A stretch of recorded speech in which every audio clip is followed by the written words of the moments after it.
أعوذ بالله من الشيطان الرجيم. بسم الله الرحمن الرحيم. الحمد لله رب العالمين الرحمن الرحيم مالك يوم الدين إياك نعبد وإياك نستعين اهدنا الصراط المستقيم صراط الذين أنعمت عليهم غير المغضوب عليهم ولا الضالين.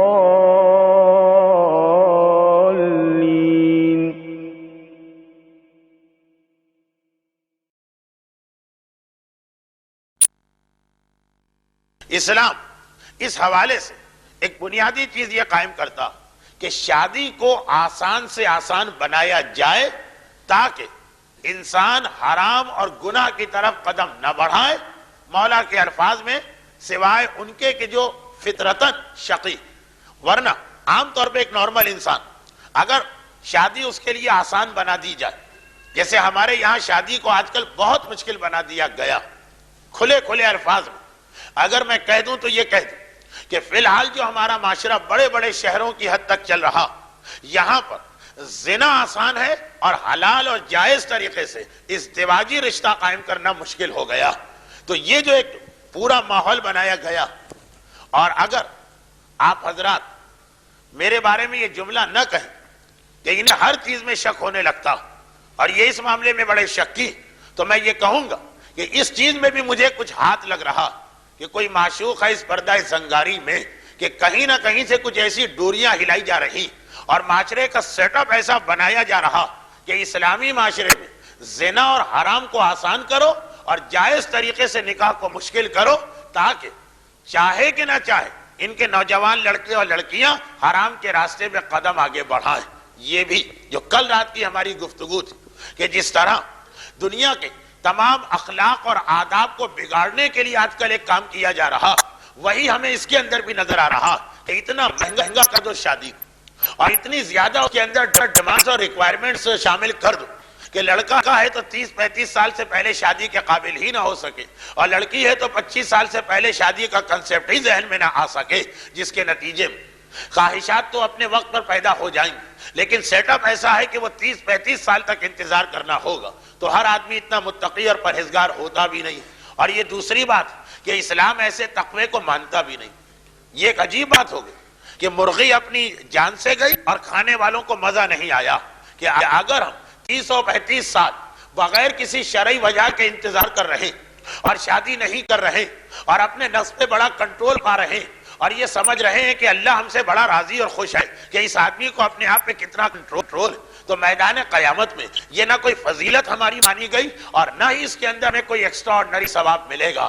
اس لیے کہ یہ تو وہ چیز ہے کہ جس کی جڑوں پر اسلام نے آ کے کلہاڑی چلائی تھی اور کہا تھا کہ لا رہبانیت فی الاسلام، اسلام میں اس قسم کا کوئی کنسیپٹ ہی نہیں ہے، جتنے جلدی شادی ہو اتنا ہی زیادہ ثواب و فضیلت بتایا گیا ہے. تو یہ کون سی نیکی کہ بغیر کسی شرعی وجہ آدمی شادی کو ڈیلے کرے اور یہ سمجھے کہ مجھے ثواب مل رہا. ہاں آپ روزے رکھے سارا سال، یعنی کھانا اور پینا سامنے ہے اور نہ کھانا وہ ایک عبادت ہے، اس کا ثواب آپ کو ملے گا. لیکن شادی نہ کرنا وہ جو عیسائیوں اور یہودیوں کے راہب پہلے پوری زندگی بغیر شادی کے گزار دیتے تھے، اور ہندو اور بدھ مذہب کے اندر وہ جو سادھو اور بھکشو کہ ساری زندگی شادی نہیں کرتے، اسلام نے نہ اس تقوی کو مانا اور نہ اسے کوئی جہاد قرار دیا.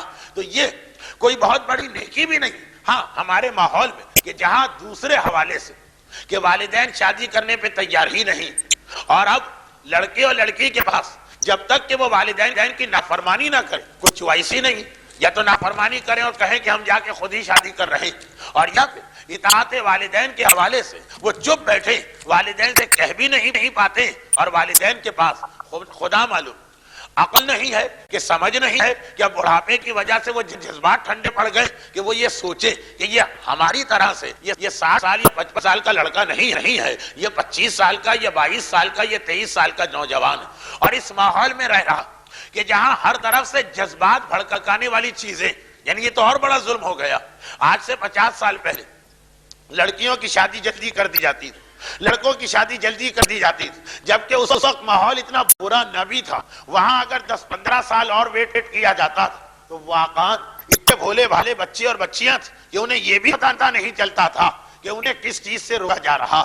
آج جب اسکولوں کے آخر اور کالجوں کے شروع سے ہی ہر لڑکے اور ہر لڑکی کو یہ ساری چیزیں پتہ چل جاتی، پھر ریڈیو خرید کے والدین نے دیا، جس 24 گھنٹے کوئی مرد یا عورت یہی شکوہ کرتا رہتا کہ مجھے کسی سے یہ ہو گیا اور مجھے کسی سے وہ ہو گیا اور میں اس کو ڈھونڈ رہا ہوں اور میرے پاس اس کا اتا پتہ نہیں. اور ہر وقت یہ آواز والدین خرید کے لائے ہیں بچے کے کان میں پڑ رہی، جہاں پہ ٹیلی ویژن کے ہر ڈرامے کا ٹاپک ہی صرف یہ رہ گیا کہ ایسا لگتا کہ دنیا سے سارے مسئلے ختم ہو گئے ہیں سوائے عشق و محبت کے مسئلے کے. بلکہ اب تو ڈراموں کے مکالمے یہ آ رہے ہیں کہ جی اس عشق کرنے میں کیا حرج ہے، میں تو اسے عبادت سمجھتا ہوں. اب اس قسم کی ساری چیزیں ایک دفعہ لا کے سامنے بھی رکھی جا رہی اور توقع کی جا رہی ہے کہ ہم 35 سال اور 40 سال تک اپنی اولاد کی شادی نہ کریں، لیکن اولاد عبادت سمجھ کے نہیں، والدین سے ٹکرانا نہیں چاہتی، اس لیے اپنے آپ پہ کنٹرول کر کے بیٹھی. تو شاید اس وجہ سے کوئی ثواب مل جائے. لیکن اگر وہ آدمی کے جو آزاد اور خود مختار اور یہ سمجھ کے دیر میں شادی کرے کہ جس طرح سے کھانا ہو اور میں روزہ رکھتا ہوں تو اللہ ثواب دیتا، اسی طرح سے شادی کر سکتا ہوں اور نہیں کر کے اپنے نفس پر کنٹرول کروں شاید اس کا بھی کوئی ثواب ملے، تو یہ بالکل غلط ہے. تو خلاصہ یہ کہ یہ تو مسائل نہ رہے، یہ تو ایک پوری تقریر بن گئی. اور یہیں سے مجھے اپنے موضوع سورہ حجرات کی پہلی آیت پر اور وہاں سے اپنے آج رات کے موضوع پہ آنا ہے. لیکن یہ ایک جملہ بیچ میں کہہ دیا جائے تو انڈر لائن اسلام کا میسج اور اسلام کی روح اور اس کا پیغام تو یہی کہ وہ ساری چیزیں معاشرے سے ختم کرو جو شادی کو مشکل کرتی. یعنی خلاصہ یہ وہ ساری پابندیاں دور کرو جو حلال چیزوں سے روکتی اور حرام کے راستے کو واضح کرتی. اسلام الٹی فکر رکھتا، حرام کو مشکل سے مشکل بناؤ اور حلال کو آسان سے آسان بناؤ. یضع عنہم اسرا والاغلال التي كانت علیہم.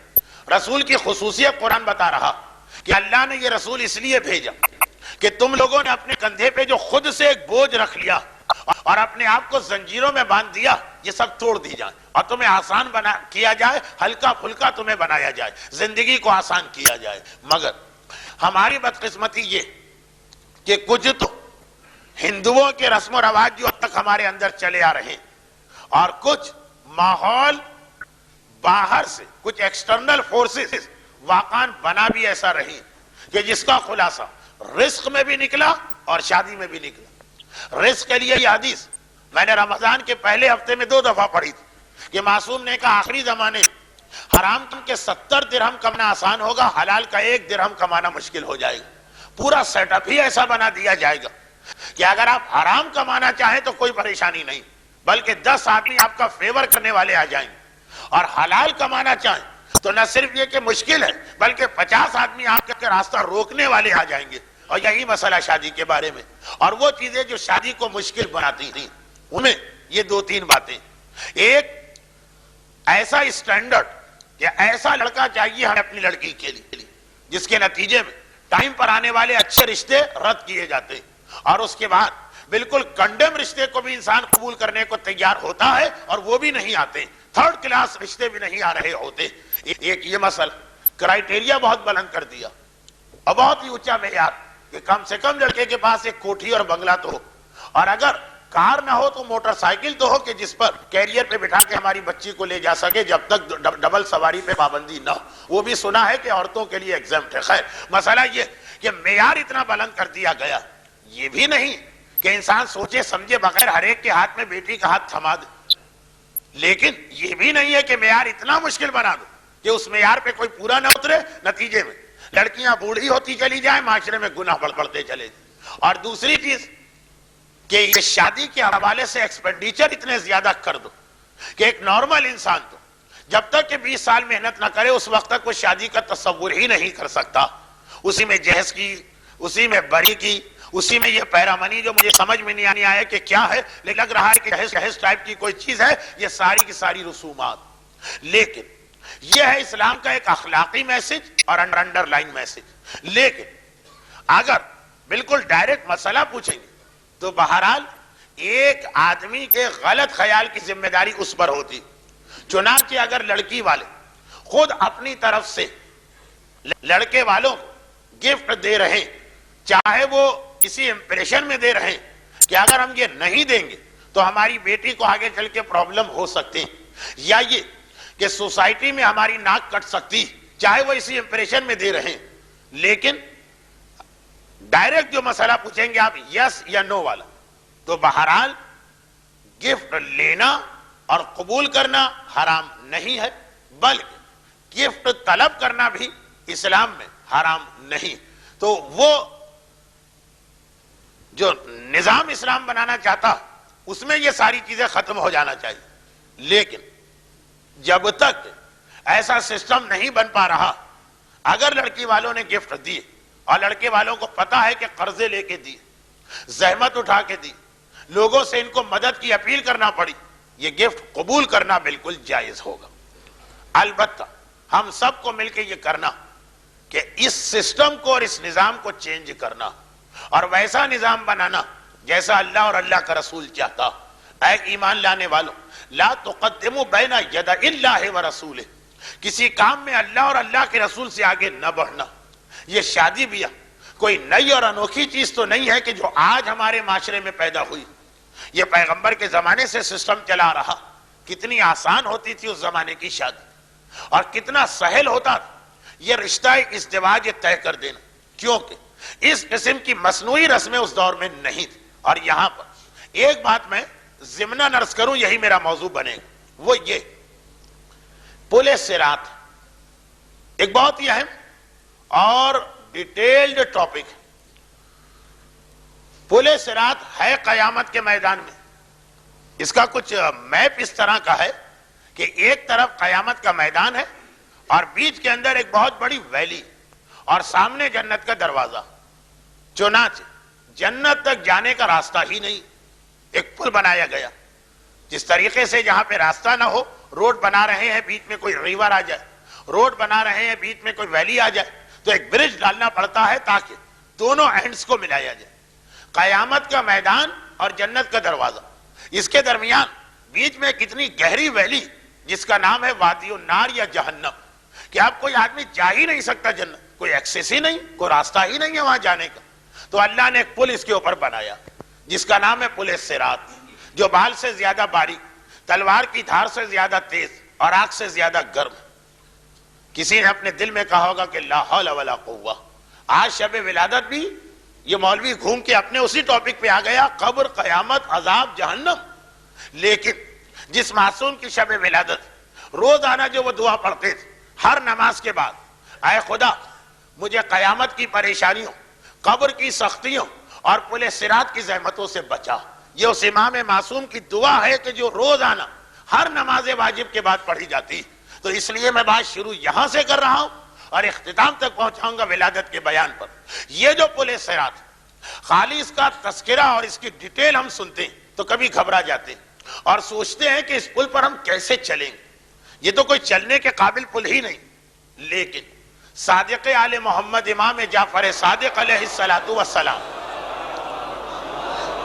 ارشاد فرما رہے ہیں کہ قیامت کے پل صراط سے اتنا گھبرا رہے اور گھبرانا چاہیے، مگر اس دنیا میں بھی تم ہر وقت پل صراط پہ کھڑے ہو، اور اس دنیا میں بھی جو تم زندگی گزار رہے ہو یہ ایسا ہی ہے کہ جیسے پل صراط پہ چل رہے ہو. قیامت کے بارے میں ہم سوچتے ہیں جو اتنا آگ سے زیادہ گرم اور بال سے زیادہ باریک پل، وہ اتنا خطرناک ہے کہ ہم تو اس پر ایک قدم نہیں چل سکتے اور ہر مرتبہ گر جایا کریں گے. لیکن اس کی اتنی فکر، اور جس پل صراط پر اس وقت کھڑے ہو اور وہاں سے ہر وقت گر بھی رہے ہو، اس کے بارے میں کوئی فکر نہیں. راوی نے چونک کے پوچھا، مولا یہ کون سا پل صراط؟ ہمارے پیروں کے نیچے تو اس وقت کوئی پل صراط نظر نہیں آ رہا. امام نے کہا دنیا کا پل صراط ہے اسلام پر عمل کرنا. آسان نہیں ہے اسلام پہ عمل کرنا. اگر آپ اسلام پر عمل کریں تو بالکل ایسا ہے جیسے آپ بال سے زیادہ باریک پل پہ چل رہے ہیں. شرط یہ ہے کہ آپ توجہ دیں. قیامت کے میدان میں اس لیے آپ کو توجہ دینا پڑے گی کہ سامنے جنت نظر آ رہی اور نیچے جہنم نظر آ رہی. نیچے کو دیکھ رہے ہیں تب بھی دل کانپ رہا اور سامنے کو دیکھ رہے ہیں تب بھی دل میں لالچ آ رہی ہے جلدی سے وہاں پہنچ جاؤ، لیکن اتنا ہی خطرناک اس وقت بھی پل ہے جس پر ہم کھڑے، مگر چونکہ ہمیں یہ نہیں پتا کہ اس پل سے جو ہم گر رہے ہیں تو جہنم میں پہنچ رہے ہیں، اس وقت جہنم نظر نہیں آ رہی ہے اس لیے ہمیں اس کی فکر نہیں ہے، لیکن قیامت سے زیادہ ابھی کی فکر کرنا، کیونکہ اگر کوئی اس دنیا میں اسلام کے پل صراط پہ چل گیا وہ قیامت کے پل صراط پہ چل جائے گا، اور جو یہاں گرتا رہا اور اس نے کوئی اٹینشن پے نہیں کی وہ وہاں پر بھی گر جائے گا اور سیدھا جہنم میں جائے گا۔ اب یہاں کا پل صراط کیا، یہاں کا پل صراط کیا؟ یہی چھوٹی چھوٹی باتیں، ایک طرف اطاعت والدین جو آپ نے کل کی مجلس میں سنا اور آج بھی ایک اشارہ آ گیا، اور دوسری جانب والدین کی طرف سے وہ ڈیمانڈ جو سراسر حرام ہے، پل صراط ہے۔ ایک طرف ہم ڈرتے ہیں کہ ہماری زبان سے کوئی ایسا جملہ نہ نکل جائے جو والدین کی شان میں گستاخی ہو، اور دوسری جانب والدین کہتے ہیں کہ شادی واجب ہو گئی ہے نہ کرو۔ آج کل کے ماحول میں تو ایک بڑی تعداد ینگسٹر کی ہے جس پہ شادی واجب ہے، والدین کہتے ہیں نہ کرو، ادھر بھی حرام ادھر بھی حرام، والدین کی توہین کرے تو ایک مرتبہ جہنم، اور اگر واجب کام میں واجب کو چھوڑ دے والدین کی خاطر وہ خود اپنی جگہ حرام۔ یہ پل صراط پہ ہم کھڑے لیکن اکثر لوگ کیئر نہیں کرتے، یا ادھر گر جاتے ہیں والدین کی بات اس چیز میں بھی مان لیتے ہیں جو حرام، اور یا ادھر گر جاتے ہیں کہ والدین کی توہین اور گستاخی پہ اتر آتے ہیں۔ والدین اگر کہیں داڑھی منڈواؤ، والدین اگر لڑکی سے کہیں کہ بے پردہ گھومو، والدین اگر کسی شخص سے جس پہ شادی واجب ہے کہیں نہیں ابھی شادی نہیں ہو سکتی جب تک کہ پہلے تمہاری بہنوں کی شادی نہ ہو جائے، مثلا یہ ہمارے سوشل پرابلم تو ہے، لیکن جس کے لیے شادی واجب ہو جائے اس کے لیے تو یہ سارے پرابلم کو فائٹ کر کے اپنا واجب فریضہ ادا کرنا۔ اب جگہ جگہ اس کی مثال یہ پل صراط، نہ والدین کی شان میں گستاخی کر سکتے اور نہ ان کی وجہ سے فعل حرام کر سکتے، لیکن آپ دیکھیں کہ ایسا نہیں ہو رہا۔ ہمارے یہاں کسی نہ کسی ایک سائٹ پر ہمارا نوجوان گر جاتا یا اپنی بات اپنے دل کی بات مانتا ہے توہین والدین کر لیتا، وہ گیا جہنم، اور یا والدین کے احترام میں کبھی خدا کا حکم ٹھکرا دیتا وہ بھی گیا جہنم میں۔ پل صراط کیا؟ مثلا ایک اور مثال دے دوں، یہ دوسری مثال بہت ہی ڈیٹیل چاہتی کیونکہ یہ بھی ہمارا سوشل پرابلم، اور یہ کیا ہے؟ یہ ہے جب کبھی کسی شخص کی ماں اور بیوی کے اندر ٹکراؤ ہو جائے۔ خدا معلوم اللہ نے ساس اور بہو کا رشتہ کیسا بنایا کہ یہ ہر وقت نیگیٹو پازیٹو ہوتے رہتے، ہر وقت اسپارکنگ ہوتی رہتی ہے جہاں پہ یہ دو تار آپس میں ٹکراتے ہیں، اور اگر پوری دنیا میں یہ نہ ہو تو کم از کم انڈین اور پاکستانی ساس اور بہو کو جو میڈ ان انڈیا اور میڈ ان پاکستان ایسا بنایا کہ شاید 1000 میں ایک نوجوان ایسا جو کہہ سکے کہ میرا گھر اس پرابلم سے بالکل دور ہے، ورنہ آپ ہر گھر میں دیکھیں گے ساس اور بہو کا مسئلہ، وہ دونوں جتنا ان کو لڑنا ہے لڑیں، بلکہ اگر ہمیں اجازت دیں تو ہم ان کے لیے ایک ریسلنگ کا اکھاڑا بھی تیار کر دیں گے کہ جاؤ جا کے جو دل چاہے اس کے اندر کرو۔ لیکن مسئلہ یہ ہے کہ وکٹم بنتا ہے بیچ کا یہ نوجوان کہ ان دو خواتین میں سے ایک اس کی ماں اور ایک اس کی بیوی۔ اب اگر ذرا ماں کے احترام کا خیال کرنے جاتا وہ بھی واجب تو بیوی پہ ظلم ہو جاتا، اور اگر بیوی کے خیال کرنے جاتا تو وہ ماں پہ ظلم ہو جاتا۔ یہ پل صراط سے کم نہیں ہے۔ سوچتے رہیے کہ قیامت کے دن بال سے زیادہ باریک پل پہ کیسے کھڑے ہوں گے، یہاں پہ کس طرح سے آپ کھڑے تنے ہوئے رسے پر، جیسے آپ نے بازیگر یا جمناسٹک کے ماہرین دیکھے ہوں گے، اس سے زیادہ مشکل کام ہے ان دونوں کے درمیان بیلنس کرنا۔ اور کبھی بھی ساس اور بہو کا نیچر آپس میں ملتا ہی نہیں، ہمیشہ ساس اور بہو کا نیچر ایک دوسرے سے الگ ہوگا۔ ایک واقعہ میں نے کہیں پڑھا تھا کہ ایک نوجوان نے جب اس قسم کے ٹریجک سین دیکھے کہ ہر گھر کے اندر جوتم پیزار ہو رہی ساس اور بہو کے اندر، تو اس نے یہ ارادہ کیا کہ میں جو شادی کروں گا تو اس طرح سے کہ یہ پرابلم مجھے فیس نہ کرنا پڑے۔ اور اس کا کیا طریقہ؟ اس کے دو ہی طریقے ہیں بظاہر، یا تو پہلے ماں کا گلا گھونٹ کے ہلاک کر دے اور اس کے بعد شادی کرے، اور یا پھر ساری زندگی کنوارا بیٹھا رہے۔ اس نے سوچا نہیں ایک تیسرا طریقہ بھی، ایسی بیوی کیوں نہ ڈھونڈوں جو بالکل سیم ٹو سیم میری ماں کی فوٹو کاپی ہو، اسے مشین میں رکھ کے کاپی نکالی گئی۔ چنانچہ بڑی محنت تو ہوئی، اس لیے کہ جس طریقے سے دنیا بھر کے ڈاکٹرز کہتے ہیں کہ فنگر پرنٹ کسی انسان کے دوسرے سے نہیں ملتے، اگر 10 ارب بھی دنیا کی آبادی ہو جائے کچھ ایسا نظام قدرت کہ فنگر پرنٹ ہر ایک کا دوسرے سے الگ ہوگا، تو اسی طریقے سے نیچر بھی کبھی نہیں ملے گا دو آدمیوں کو۔ خیر، اسے پتہ نہیں لوہے کے چنے چبانا پڑے یا پہاڑ کھودنا پڑے کہ آخر جا کر اسے بیوی ایسی مل گئی، یعنی لڑکی کہ جو بالکل اس کی ماں کی فوٹو کاپی۔ فرق صرف یہ کہ وہ انلارج ہے اور یہ مائکرو ہے، وہ 50 سال کی ہے، یہ مثلا 20 سال کی، ورنہ باقی سیم ٹو سیم۔ بڑا خوش، میرا گھر ساس بہو کے جھگڑے سے محفوظ ہو گیا، ایک نیچر کی ہے، بالکل ایک جیسی، کتنی محنت اس نے کی ہوگی، لیکن ٹریجڈی یہ ہوئی کہ وہ یہ شادی کر ہی نہیں سکا۔ اتنی محنت کر کے ایسی بیوی تلاش کر کے لایا، پھر بھی شادی نہیں ہوئی۔ کیوں نہیں ہوئی؟ ماں تو بہت جلدی راضی ہو گئی، اب باپ نے پھٹا ڈال دیا، کہا 50 سال تو میں نے اس بڑھیا کو بھگتا ہے، تم ایسی ایک اور لا کے میرے سر پہ مسلط کر رہے ہیں۔ اگر ماں کو راضی کر بھی لیا تو اب باپ اکڑ گیا کہ یہ شادی میں تو نہیں ہونے دوں گا، ایک جہنم سے نکل کے دوسرے جہنم میں نہیں جاؤں گا۔ تو اب یہ مسئلہ ایسا کہ یہ رشتہ ہی ایسا ہے، لیکن اس سے بڑا پل صراط اب آپ کو کیا ڈھونڈنا؟ اگر ذرا سا آپ نے گھر کے حالات دیکھے اور ذرا سا آپ کا فیور بیوی کی طرف ہو گیا تو وہ حدیث حرم اللہ ریح الجنت علی ثلاثہ، 3 گناہگار ایسے ہیں کہ اللہ نے جنت کی خوشبو بھی ان پہ حرام کر دی، اور ان میں پہلا ہے عاقل والدین، جس نے اپنے والدین کو اذیت پہنچائی۔ جنت تو بہت دور کی بات ہے، جنت کی خوشبو بھی اس کے لیے حرام کی گئی۔ ذرا سا اگر اس نے بیوی کا فیور کیا تو جنت کی خوشبو سے بھی محروم ہو گئے۔ اور اگر یہ حدیث اور اس جیسی دوسری حدیثیں سن کر اس نے ذرا سا ماں کا فیور کر لیا، ماں کا احترام اپنی جگہ، لیکن ماں کا فیور اس طرح کیا کہ بیوی کے حق میں کمی کر دی، تو ادھر حدیث رسول موجود، فرماتے کہ میدان قیامت میں ہر اس شخص کے خلاف میں کورٹ میں کیس لے کے جاؤں گا کہ جس نے میری کسی بھی بیٹی پہ ظلم کیا ہوگا۔ پوچھا گیا اللہ کے رسول آپ کی بیٹی سے کیا مراد؟ کہا میرا کلمہ پڑھنے والی میری امت میں جو مسلمان عورت ہے، اگر کبھی اس پر اس کے شوہر کی طرف سے ذرا بھی زیادتی ہوئی ہے تو یہ کیس لے کر وہ نہیں جائے گی خدا کی بارگاہ میں کہ خدا بندہ میں اپنے شوہر کے خلاف کیس لائی ہوں، نہیں، میں اس کا باپ ہوں، میں اس کی جانب سے عدالت الہی میں جاؤں گا، خدا بندہ آج میں اپنی بیٹی پہ ظلم کرنے والے ایک ظالم کے خلاف تیری بارگاہ میں آیا۔ اور اگر کسی مومن کے خلاف اللہ کا رسول خدا کی بارگاہ میں کیس لے کے پہنچ جائے تو اس کا ٹھکانہ اور اس کا انجام کہاں ہوگا؟ دونوں طرف پریشانی۔ اگر ذرا سا بیوی کا ساتھ دیتے دیتے ماں پہ ظلم ہو گیا، جنت کی خوشبو بھی حرام، اور ذرا سا ماں کا احترام کرتے کرتے بیوی پر ظلم ہو گیا تو اللہ کے رسول سے جھگڑا، اور اللہ کے رسول کے ساتھ کہ کورٹ میں جا کے اس طرح کھڑا ہونا ہے، یہ پیغمبر ہمیں ظالم قرار دے رہے ہیں، کیا یہ پل صراط سے کم؟ دنیا میں قدم قدم پہ پل صراط۔ یہ تو میں نے بہت بڑی مثالیں دے دی، اور اسی میں سے اور بھی بہت ساری چیزیں۔ چھوٹی سی بات یہی چیز کہ اگر شادی بیاہ کے پرابلمز کو دیکھ کر انسان نے یہ سوچا کہ مجھے شادی نہیں کرنا، وہ بھی حرام کی منزل کے قریب، بلکہ آج کل کے ماحول میں تو بہت سو کے لیے حرام۔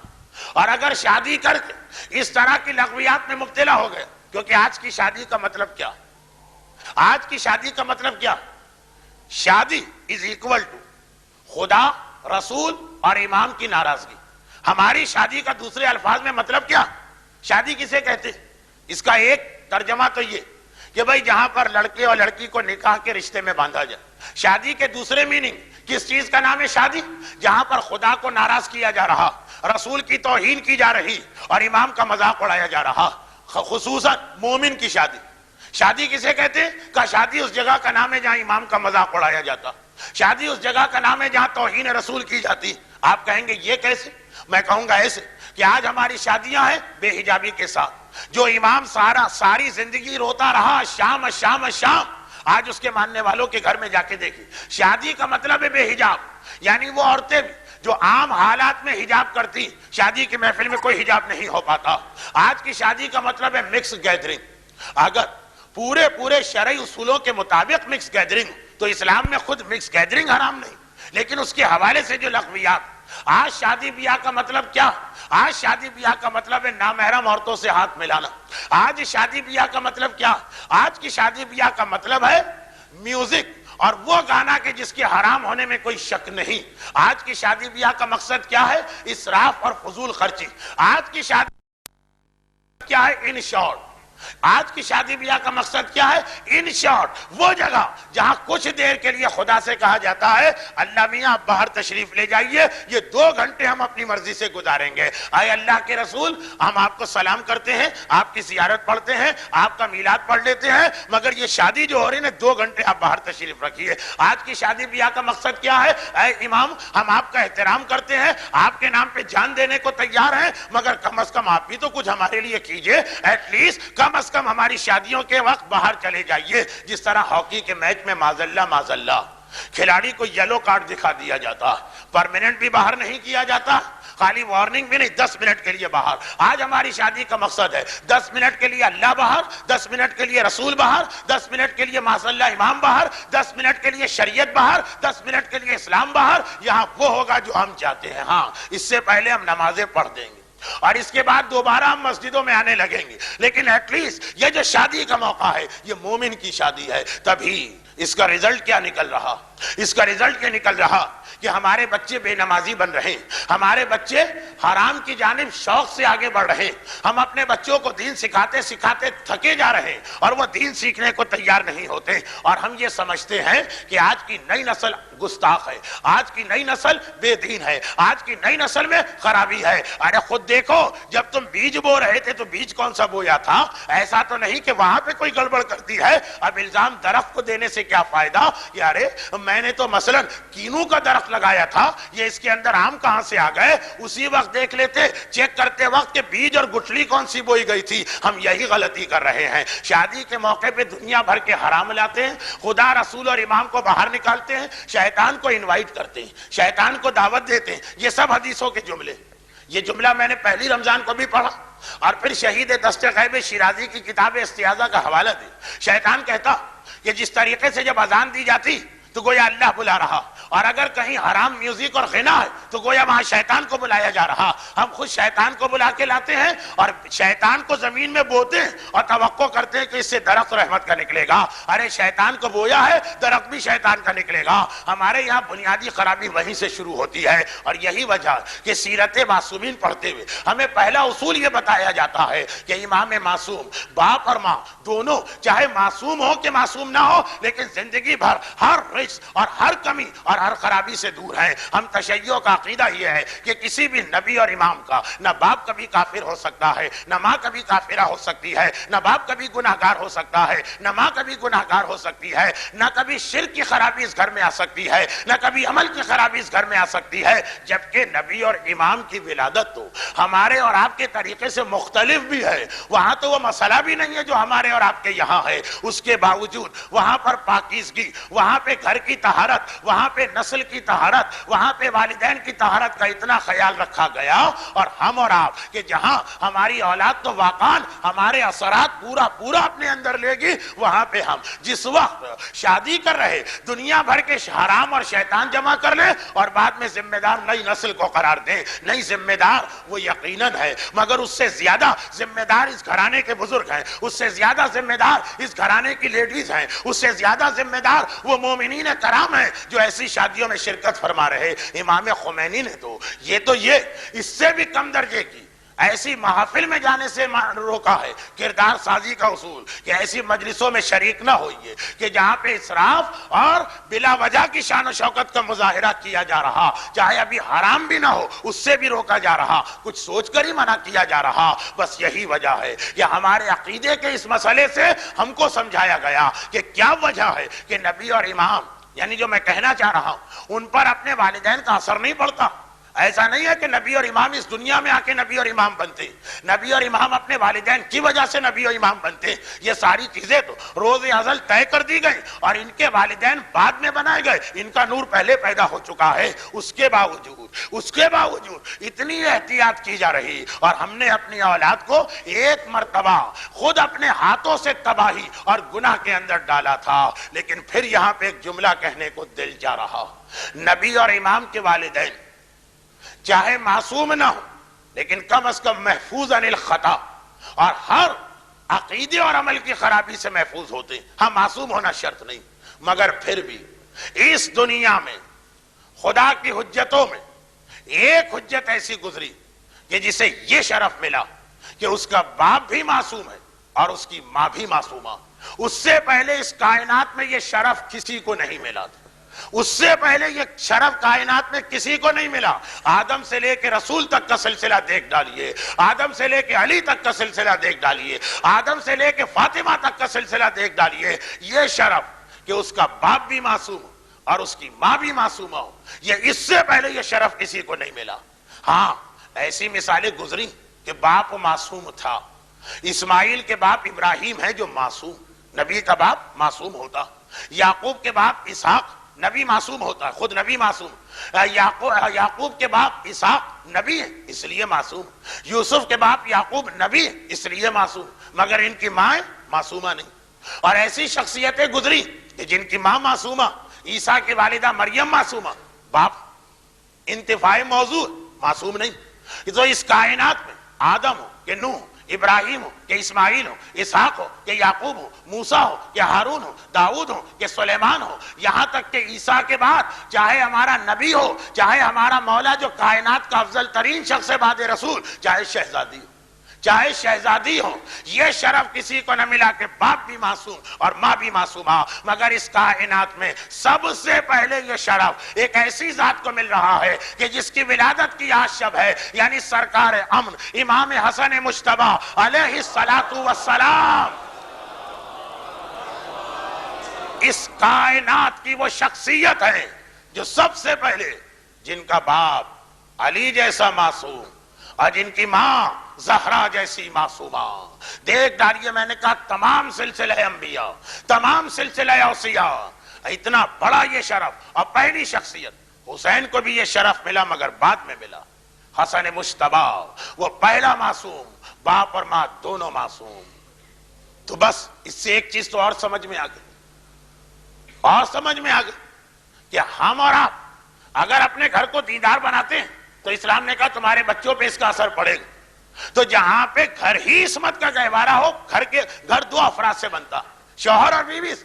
جب دونوں طرف سے اس گھر میں عصمت جمع ہو تو وہاں تو دنیا کے عام انسان آتے ہیں کیا سے کیا بن جاتے ہیں. ایک دن میرا مولا نہیں, ایک دن اللہ کا رسول گھر میں داخل ہوا اپنی بیٹی کے, تو فضہ کو پریشان بیٹھا دیکھا.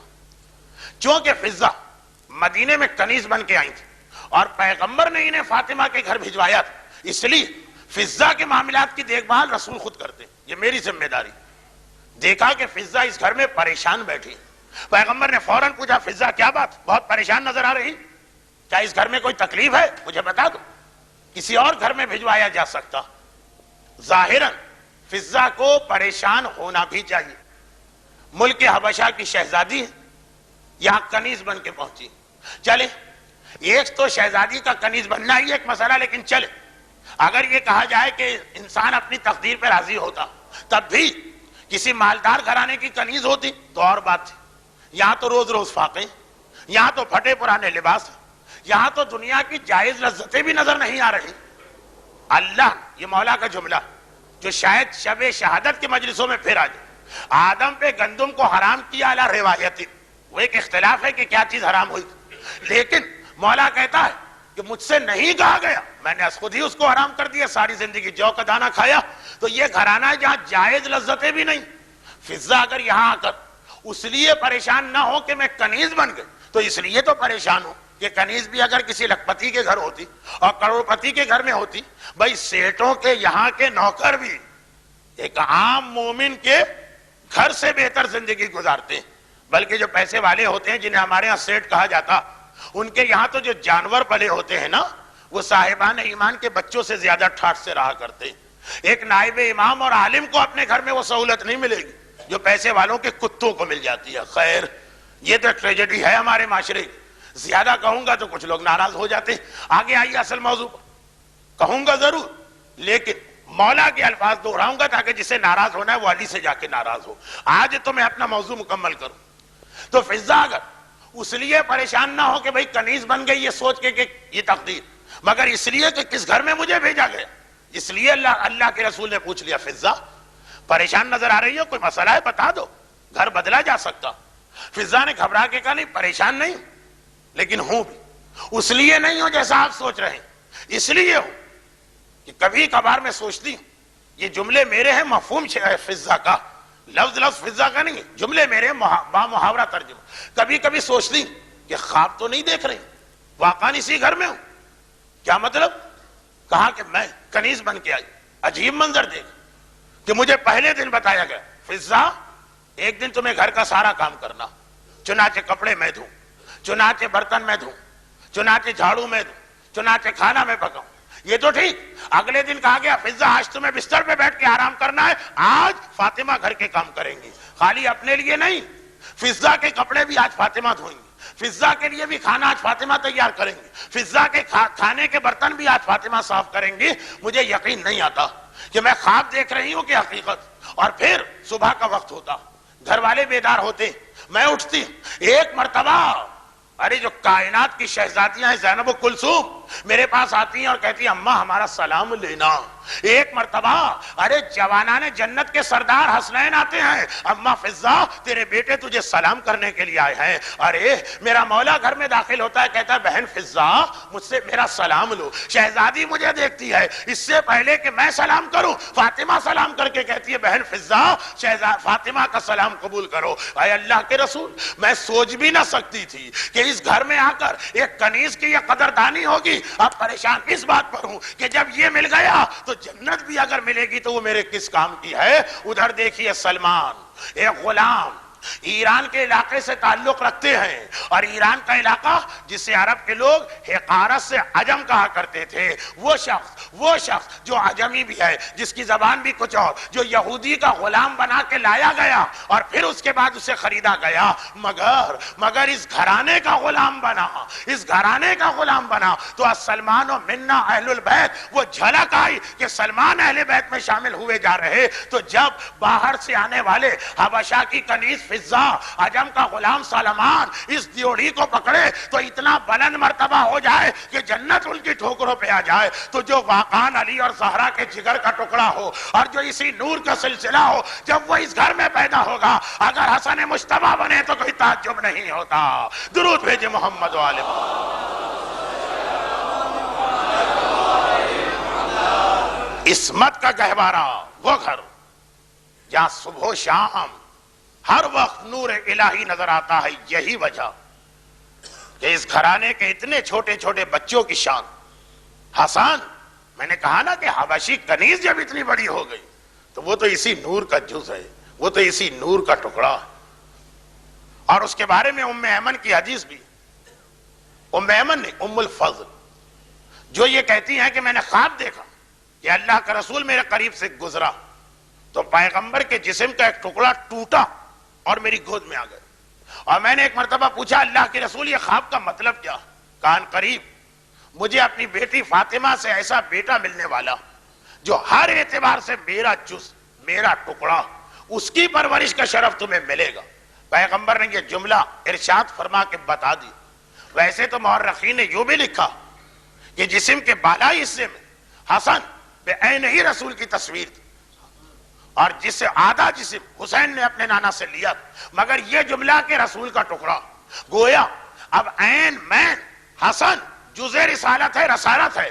علم میں دیکھیے، شجاعت میں دیکھیے، سخاوت میں دیکھیے، عصمت میں دیکھیے، سرداری میں دیکھیے، جس پہلو سے دیکھیے آپ کو حسن رسول نظر آئیں گے۔ اور یہی وجہ ہے کہ جنہیں یہ معلوم تھا یہ حسن و رسول میں اس کے علاوہ کوئی فرق نہیں کہ الا انہ لا نبی بعدی، یہ بس نبوت نہیں ہے، باقی ہر چیز میں حسن رسول۔ جنہیں یہ معلوم تھا وہ حسن کا اتنا ہی احترام کرتے تھے جتنا اس مورخ نے لکھا، اور اسی پہ ہماری آج کی محفل ختم۔ اختتام محفل پر آپ کو معلوم ہے کہ شب ولادت چند منٹ ایک قصیدہ ہوتا ہے ہمیشہ شب ولادت، اس کے لیے آپ حضرات اپنی نشستوں پر اپنی جگہ تشریف رکھیے گا۔ آخری ایک واقعہ، ہر انداز سے حسن رسول ہے۔ پیغمبر نے کہا میرے جسم کا ٹکڑا تمہاری آغوش میں گرا، کیا مطلب؟ میرا ایک بیٹا ہے کہ جس کی پرورش کا شرف تمہیں بھی ملے گا۔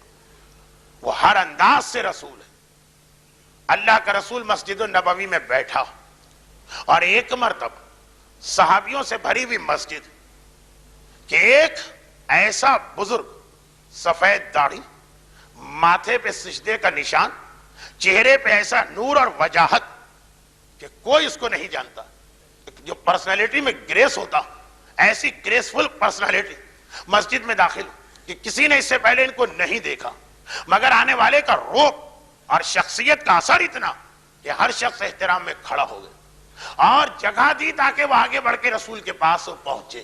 ورنہ مسجد النبوی کا قاعدہ وہی تھا جو نماز جماعت اور اسلام کے اعتبار سے مجالس کا قاعدہ کہ جو بعد میں آئے وہ پیچھے بیٹھتا جائے اور پیچھے اور پیچھے. لیکن آنے والے کی شخصیت میں اتنی وجاہت، ایسا روب، ایسی گریس فل نورانی پرسنالٹی کہ ہر آدمی نے جگہ دی. یہ آسان نہیں ہوتا. دیکھیں مجلسوں میں جگہ دینا پھر آسان، مسجدوں میں جگہ دینا پھر آسان ہے، مگر خانہ کعبہ کی دیوار میں دیکھیے گا کوئی کسی کو جگہ نہیں دیتا، ذریعہ امام میں دیکھیے گا کوئی کسی کو جگہ نہیں دیتا. یعنی رسول کے سامنے جو پہلے آ کے بیٹھا وہ دوسرے کے لیے جگہ کیوں خالی کرے؟ مگر آنے والا ایسا قابل احترام کہ آج خود لوگوں نے اس کو جگہ دی. وہ پیغمبر کے پاس پہنچے اور اس حالت میں پہنچے کہ پیغمبر مسجد میں بیٹھے اور 2 سال سے بھی کم عمر کا ایک بچہ پیغمبر کی گود میں بیٹھا.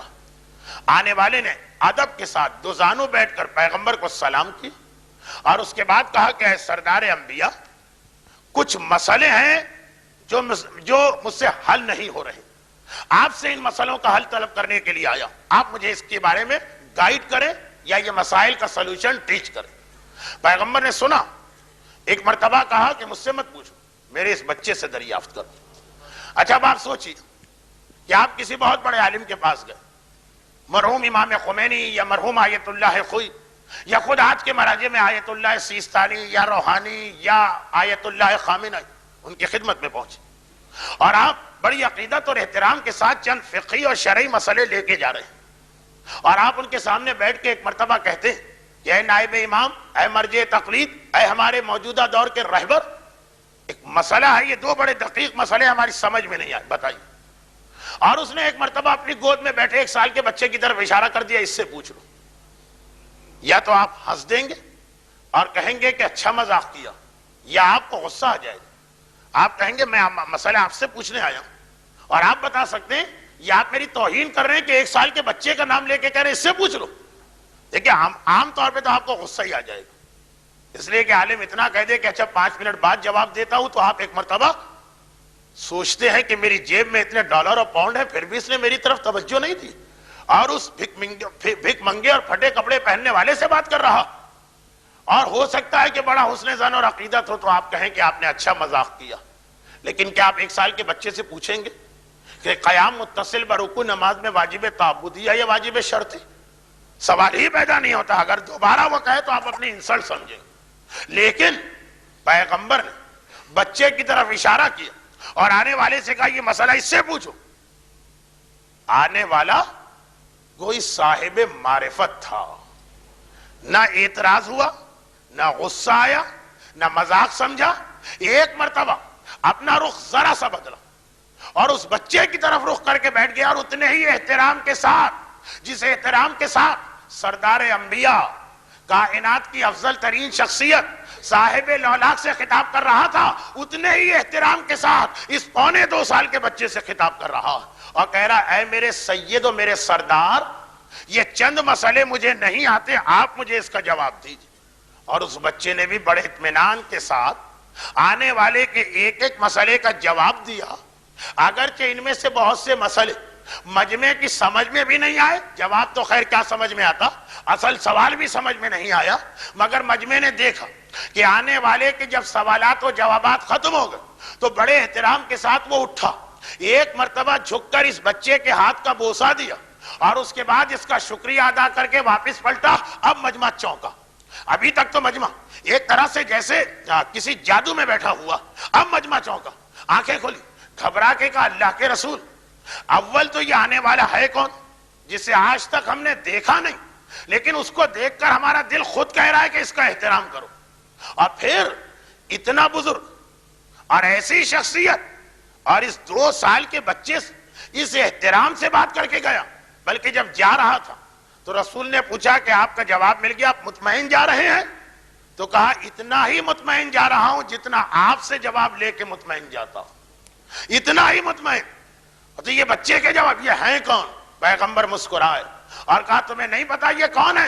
یہ اللہ کے نبی خضر ہے، نبی ہیں جو اکثر میرے پاس آتے. آج میرے بیٹے حسن مجتبیٰ سے یہ سوالات معلوم کر کے گئے. آپ نے پہچانا خضر کون ہے؟ خضر وہ ہیں کہ اولو العزم انبیاء میں سے ایک موسیٰ ہے جو صاحب تورات یعنی صاحب کتاب ہے، جو صاحب شریعت ہے. سورہ کہف میں قرآن نے آواز دی، اے موسیٰ تمہیں اپنے علم پر ذرا غرور ہے، جاؤ اور جا کر ہمارے ایک بندے کی شاگردی کرو. موسیٰ اپنی تمام تر عظمت کے بعد، یہ واقعہ موسیٰ کی زندگی کے آخری دور کا واقعہ ہے، اپنی تمام تر عظمت کے بعد خضر کے شاگرد بن رہے ہیں اور خضر حسن مجتبیٰ کے شاگرد بن رہے. یعنی یہ کیوں نہ کہہ دوں جہاں نبوت کی منزل آخری ہوتی ہے وہاں سے منزل امامت اور منزل حسن مجتبیٰ کا آغاز ہوتا ہے.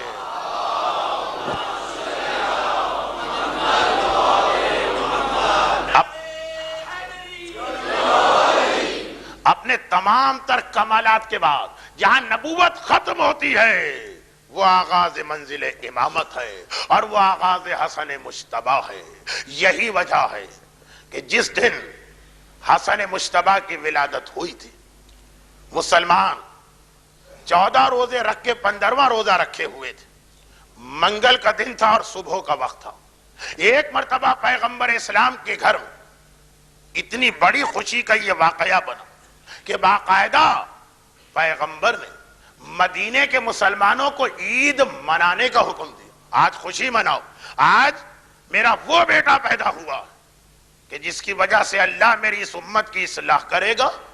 لیکن ظاہری اعتبار سے یہ خبر علی نے جا کے رسول کو پہنچائی. ویسے تو رسول جانتے ہوں. اور اسی وقت پیغمبر نے ایک سوال کیا. یہ وہ سوال ہے جو تھوڑی دیر پہلے فاطمہ علی سے کر چکی. کون سا سوال؟ کہ جب علی کو یہ اطلاع ملی کہ حسن اس دنیا میں آ گئے اور فاطمہ کے پاس آئے تو ایک مرتبہ تو اپنے بیٹے کو اٹھایا. ابھی اذان نہیں کہی، اقامت نہیں کہی، اس لیے کہ بیٹا علی کے صلب سے ہے لیکن ہے رسول کا بیٹا. یہ ساری ذمہ داریاں جو باپ ادا کرتے ہیں رسول ادا کریں گے. مگر فاطمہ سے علی نے پوچھ لیا، بنت رسول اپنے اس بیٹے کا نام کیا رکھا؟ شہزادی نے ایک مرتبہ کہا، اے ابو الحسن آپ کے ہوتے ہوئے بھلا میں اس کا نام کیسے رکھ سکتی ہوں، آپ اس کا کیا نام رکھتے ہیں؟ اور ایک مرتبہ علی نے کہا کہ رسول اللہ کے ہوتے ہوئے بھلا میں کیسے سبقت کر کے اس کا نام رکھوں، اس کا نام رسول رکھیں گے، کیونکہ رسول اعلان کر چکے ہیں کہ ہر شخص کی اولاد اس کے صلب سے، مگر میری اولاد علی کے صلب سے، حسن اور حسین. لیکن ابھی حسین دنیا میں نہیں ہے. ایک بچے کو لے کے علی کل کا دن 15 رمضان رسول کے پاس گئے، پیغمبر کی آغوش میں دی. سب سے پہلے پیغمبر نے ایک کان میں اذان اور دوسرے کان میں اقامت کی اور سوال کیا کہ اے ابو الحسن اپنے بیٹے کا نام کیا رکھا؟ کہا اللہ کے رسول آپ کے ہوتے ہوئے بھلا ہم لوگ اس کا نام کیسے رکھ سکتے ہیں، آپ بتائیے. اور ایک مرتبہ رسول نے عجیب جواب دیا، عجیب جواب دیا. کہا حجت اس کی ہے، یعنی یہ مفہوم ہے آنے والا اس کا نمائندہ، اللہ کے ہوتے ہوئے بھلا اس کا نام میں کیسے رکھوں گا؟ اس کا نام جہاں سے یہ آیا ہے وہیں سے اس کا نام بھی آئے گا. اور ادھر رسول نے یہ کہا، جبرائیل اتر کے آئے اور کہا کہ خداوند لم یزل ولا یزال آپ کو تحفہ درود و سلام بھجوانے کے بعد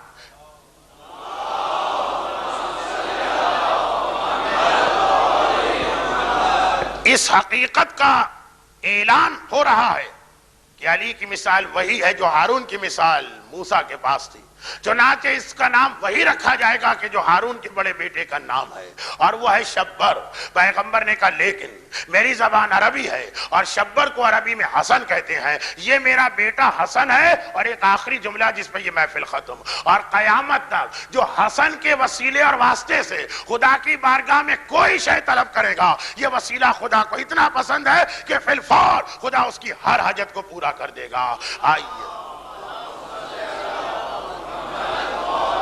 آئیے پیغمبر کے اسی فرمان کی تعصی کر لیں اور ہاتھوں کو پھیلا کے آج اسی حسن مجتبیٰ کا واسطہ دے. خداوندہ تجھے تیری اس حجت حسن مجتبیٰ کا واسطہ، جس کے بارے میں تیرے حبیب نے یہ ارشاد فرمایا کہ حسن کے واسطے سے کی جانے والی ہر دعا قبول ہے۔ خدا بندہ ہم کوئی خاص دعا کرنا بھی نہیں چاہتے، حسن مجتبیٰ کا واسطہ صاحبان ایمان خصوصاً اس محفل میں موجود مومنین اور مومنات کی ہر جائز دعا کو قبول فرما۔ خدا بندہ جو ہم نے مانگا ہے وہ بھی ہمیں عطا فرما، اور جو ہم مانگ نہیں سکے یا بھول گئے یا لا علمی سے مانگ نہ پائے بغیر مانگے ہمیں وہ بھی بحق حسن مجتبیٰ عطا فرما۔ خدا بندہ بادشاہ خوشی کے موقع پہ قیدیوں کو قید سے آزاد کرتے ہیں، ہم میں جو مصیبت کے قید میں مبتلا ہیں ان کی مصیبتوں کو دور فرما، جو بیماری کے قید میں مبتلا ہیں ان کی بیماریوں کو دور فرما۔ ہمارے مرحومین اگر خدا نہ کرے کسی عذاب میں مبتلا ہے تو ہر مومن اور مومنہ جو دنیا سے چلا گیا بحق حسن مجتبیٰ علیہ لین میں سے جوار حسن مجتبیٰ سے ملاق فرما۔ پروردگارا ہم میں جو کمی رزق کی کسی قید میں مبتلا ہے ہر مومن اور مومنہ کے رزق حلال میں برکت عطا فرما۔ مومن اور مومنہ کی اولاد سے متعلقہ ہر دعا کو بحق اولاد زہرا قبول فرما۔ پروردگارا حسن مجتبیٰ کا واسطہ، حسن مجتبیٰ کا واسطہ جس نے دشمنان اہل بیت کی ہر قسم کے ظلم کو اپنی ذات پہ برداشت کیا، حسن کے ماننے والوں خصوصاً اس محفل میں موجود مومنین اور مومنات کو اور ان کی جان، مال، عزت، آبرو، اولاد، حصول رزق کے ذرائع کو دشمنان اہل بیت کے ہر شر سے محفوظ فرما۔ خدا بندہ بحق حسن مجتبیٰ غیبت کے اس دور میں دین کی خدمت گزار خصوصاً ہمارے تمام علماء، تمام مراجع، رہبر، ان سب کو تا ظہور امام اپنے حفظ ایمان میں فرما۔ اور خدا بندہ ہماری اس خوشی کو جو نامکمل ہے، آج صبح آپ نے دعائے ندبہ پڑھی ہے نا کہ کیسے میں مسکراؤں میرا آقا مجھ سے میری نگاہوں سے پناہ ہے، ہماری اس خوشی کو جو سب سے بڑی خوشی ہو کے بھی نامکمل ہے مکمل کرنے کے لیے وارث حسن مجتبیٰ امام عصر والزمان کے ظہور میں تعجیل فرما۔ آج کا دن حسن مجتبیٰ کا وسیلہ پیغمبر کی یہ روایت اپنے مرحومین کو یاد کرنے کا بہترین موقع ہے۔ مرحوم محمد رضا